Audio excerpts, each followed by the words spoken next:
kak lagi drama ya? Enggak nih, lagi nyapu. Nyapu apa tuh kak? Lagi nyapu kenangan.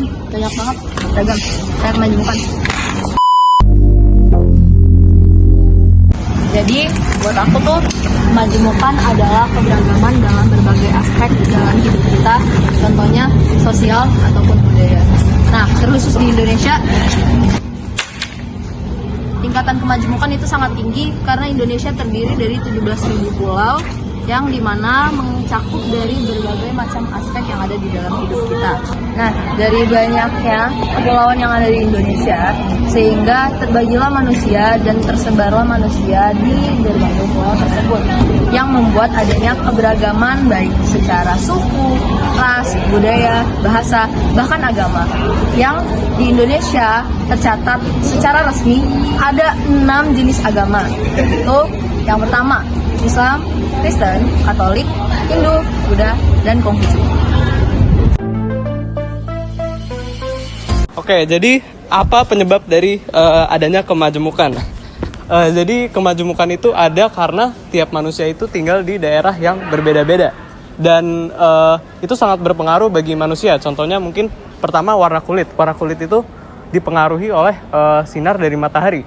Orang-orang yang tinggal di daerah Khatulistiwa itu cenderung memiliki kulit yang lebih gelap. Contohnya di Indonesia dan juga di Afrika. Itu mereka punya kulit yang lebih gelap karena mereka tinggal di daerah Khatulistiwa.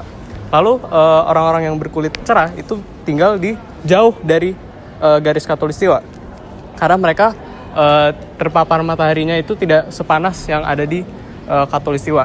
Nah, daerah-daerah tersebut itu juga memiliki ciri khasnya masing-masing. Mungkin contohnya makanannya berbeda dari daerah yang lain. Dan itu bisa menyebabkan bentuk tubuh masing-masing suku itu berbeda-beda.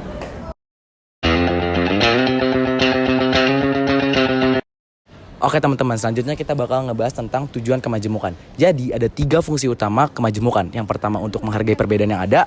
Yang kedua untuk mempererat hubungan antar budaya. Dan yang terakhir untuk menumbuhkan rasa toleransi. Selain itu menurut Alkitab, Tuhan membuat kemajemukan itu karena waktu itu manusia membangun menara Babel yang bertujuan untuk lebih dekat kepada Tuhan. Tuhan itu gak suka hal seperti itu.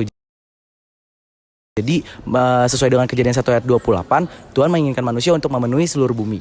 Nah, oleh karena itu Tuhan memecah belah orang-orang yang di Menara Babel dengan membeda-bedakan bahasa mereka.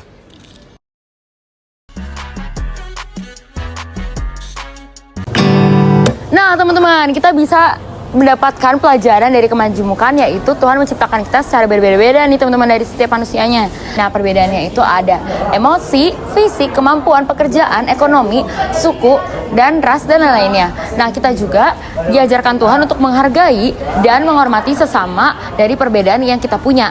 Kita juga memanfaatkan perbedaan kita untuk diberikan kepada Tuhan yang terbaik dari yang terbaik. Nah, yang terakhir itu ada kemajemukan sosial ekonomi. Apa sih kemajemukan sosial ekonomi itu? Kemajemukan sosial ekonomi adalah perbedaan kemampuan dan tingkat berdasarkan masing-masing ekonomi.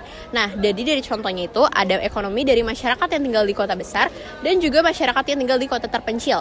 Apa yang bisa kita pelajari dari ini? Kita harus saling menghargai walaupun ada perbedaan dari tingkat ekonomi masing-masing, dan kita harus saling menghargai satu sama lain.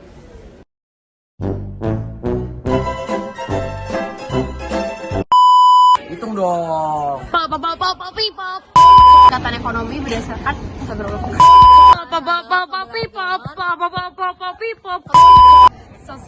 sosial gak ada kuy. 3 tujuan. Bombastic side eye, criminal offensive side eye.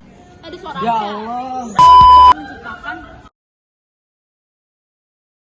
Tuhan menciptakan